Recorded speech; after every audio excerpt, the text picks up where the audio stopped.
L'étape supérieure, c'est quoi? C'est ceux-là qui sont conscients du problème. Ce sont les gens qui savent qu'ils ne savent pas. Donc, ils sont conscients du problème. Ce sont les gens qui savent qu'ils connaissent l'IA. Ils savent que ChatGPT existe, que l'intelligence artificielle existe, mais ils savent qu'ils ont ce problème-là. Mais ils ne font rien. C'est comme il y a des gens qui savent qu'ils ne maîtrisent pas l'outil informatique, ils ne maîtrisent pas Word, ils ne maîtrisent pas Excel, mais ils ne font rien pour changer cela. Donc, ces personnes-là, lorsque tu vas créer des contenus, tu vas faire quoi? Tu vas appuyer sur les douleurs. Tu vas les emmener à comprendre que ce qu'ils sont en train de négliger, là, ça peut être l'objet de leur chute. Ce qu'ils sont en train de banaliser, ça peut être l'objet de leur chute. Donc, tu appuies sur les douleurs, tu leur proposes des solutions et tu mets en avance des bénéfices. Ça, c'est important à comprendre. Le troisième niveau, c'est ceux-là qui sont conscients. Ils sont conscients de la solution. Conscients de la solution. Conscients de la solution.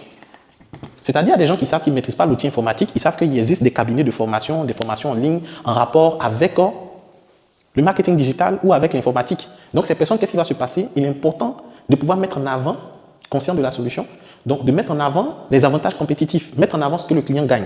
Pourquoi il doit venir acheter? Quels sont les avantages de votre produit? On l'a vu dans la stratégie de vente. La garantie. La garantie.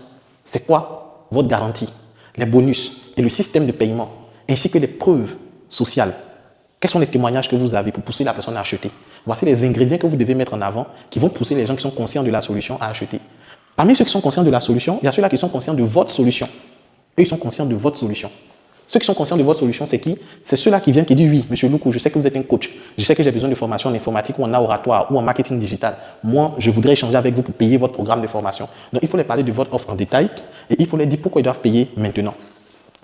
Et le dernier élément, ceux qui ont déjà acheté le produit. Ceux qui ont déjà acheté le produit, il faut les traiter comme des rois. Il faut continuer à les faire acheter. Il faut demander des témoignages. Il faut demander des recommandations. Oui, demander des témoignages aux gens. Parce qu'il y a des gens qui sont satisfaits de vos produits puis ils restent dans le silence. Pourtant, les témoignages constituent, ou ce qu'on appelle souvent des testimonies, constituent un moyen efficace de pouvoir vendre. Donc, réclamez des témoignages et demandez à ce que les gens puissent vous les fournir, soit par écrit, soit par photo, soit par vidéo.